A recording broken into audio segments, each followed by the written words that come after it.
Fala pessoal, tudo bem? Meu nome é Herbert, bem-vindos a mais um Resenha de Minuto. E hoje eu quero conversar com vocês um pouquinho sobre o novo drama da Netflix chamado O Dia Sem Fim.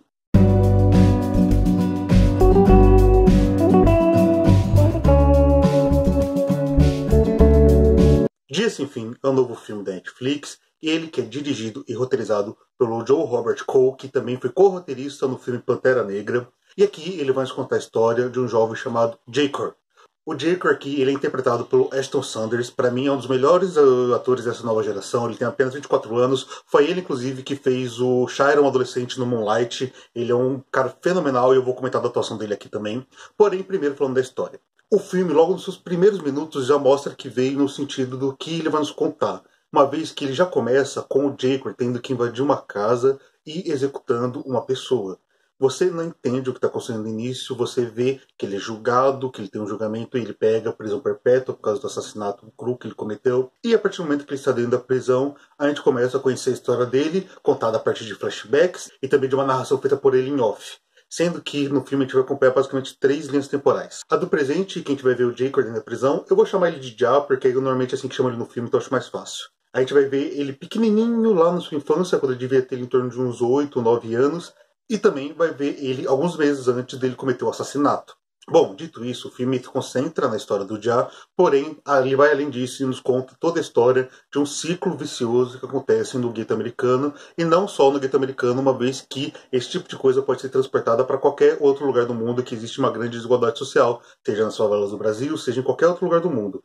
Então aqui é uma história universal nesse sentido, onde esse ciclo é baseado na violência, na criminalidade, no consumo de drogas, no abandono público, no abandono das autoridades, enfim.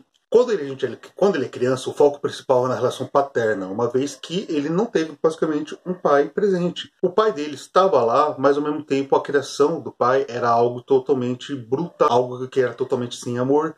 E durante o filme nos é mostrado que o pai dele não é necessariamente que ele não queria um futuro bom para o Ja. A questão é que a forma como o pai dele foi criado fez ele refletir no filho. Então, por exemplo, quando o Ja tinha um brinquedo roubado na escola, ao invés do pai conversar com ele, o pai surrava ele para ele aprender a se defender. E por sua vez o Ja refletia isso dentro da escola. A agressão, a violência, então, como eu falei, é um ciclo vicioso. Já na linha do meio, que é onde a gente vai passar a maior parte do filme, a gente vai acompanhar ele já um cara adulto, um cara que tem um sonho de ser rapper, porém acaba tendo que se envolver em alguns ilícitos. Sendo que em nenhum momento ele quer ser traficante por uma questão de pessoal dele, de alguns problemas que ele teve, principalmente com o pai.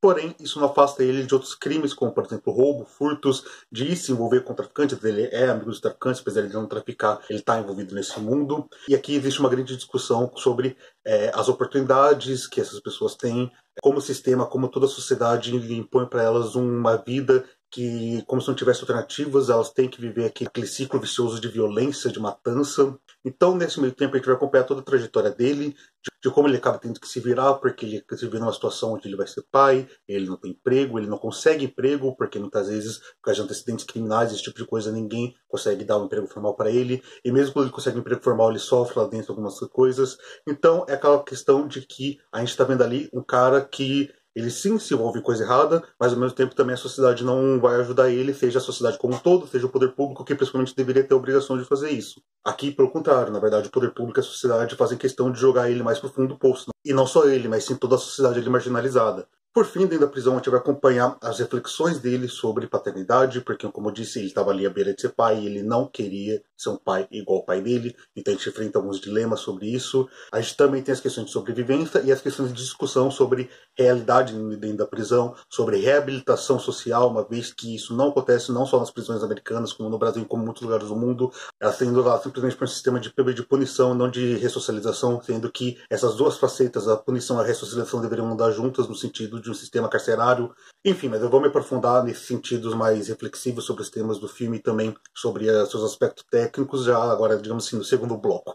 Antes disso, por favor, se estiver gostando do vídeo, se inscreva no canal, deixa o like, comente, porque isso me ajuda demais, faz o vídeo ser espalhado pela plataforma e mais pessoas conhecerem o Resenha de Minuto. E falando sobre as questões técnicas, quando eu fui procurar um pouco sobre as críticas depois que eu assisti, eu percebi que, por exemplo, o pessoal criticou a duração do filme e o ritmo do filme. Aqui a gente tem que ter percepção que o objetivo do Joey como roteirista e como diretor foi realmente trazer uma narrativa densa. É um filme longo, de 2 horas, que realmente é denso na sua história, é um drama muito forte, no sentido que ele não vai te dar descanso. Não tem humor, não tem saídas cômicas, não tem aquelas saídas para você dar uma aliviada, não. É basicamente 2 horas de tensão, de você acompanhar uma vida que está cada vez mais se afundando. Por mais que muitas pessoas possam achar isso cansativo, falar, nossa, 2 horas de uma história densa, alguma coisa assim, o que acontece é que é um ritmo tenso, um ritmo de um drama muito forte, e que sim se prolonga por muito tempo, que inclusive conversa com a proposta do diretor, com a proposta do filme, que é mostrar uma vida realmente muito complicada, uma vida sem perspectiva. Então você vê aquelas 2 horas e fica cansado, imagina se você vivesse uma vida como aquela. Aquilo que nos é mostrado ali sobre o Já é apenas a ponta do iceberg. Não dá para negar que ele cometeu erros na sua vida e que inclusive ele tá pagando por esses erros. Como eu falei, ele é apresentado no começo do filme como um cara que é um assassino, ele foi lá e assassinou uma pessoa. Porém, ao mesmo tempo, aqui o filme nos mostra entender por como a vida levou ele para aquele caminho. E acaba sendo muito fácil a gente julgar, não só o Já, mas inclusive vários Jás que existem pelo mundo, não só nos Estados Unidos, mas em todos os lugares, que acabam tendo uma vida desgraçada, e é hipócrita da nossa parte querer julgar essas vidas a partir da nossa realidade. Enfim, falando em relação sobre a atuação do Ashton, que nem eu falei, ele é um cara que para mim é um dos melhores atores da geração. Eu já tinha gostado muito do trabalho dele em Moonlight. Moonlight é um dos meus filmes preferidos. E aqui ele entrega um personagem magnífico. A atuação dele é excepcional. Não só nas suas situações do que se sentido de trejeitos, nessa primeira camada, mas principalmente em coisas um pouco mais difíceis, como por exemplo um silêncio. Ele é um cara muito introvertido, muito fechado, por causa que a vida fez dele assim. Então ele é um personagem que assim, muitas vezes não tá falando nada, mas você vê nos olhos dele, no jeito dele, a angústia, o sofrimento, o desespero.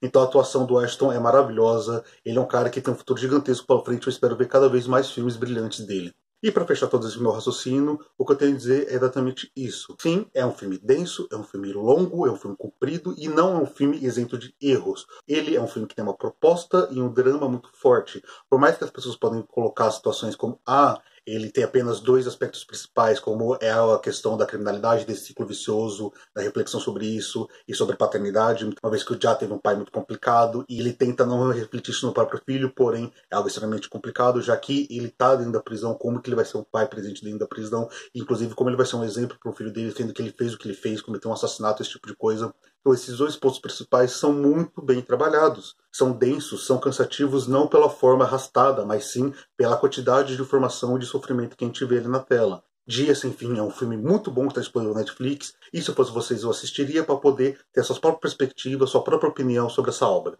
Beleza? Bom, pessoal, é isso. Espero que vocês tenham gostado. Por favor, não esqueça de se inscrever no canal, deixar o like, comentar, porque isso me ajuda demais. Eu espero vocês no próximo vídeo. Fiquem bem, até a próxima e tchau, tchau.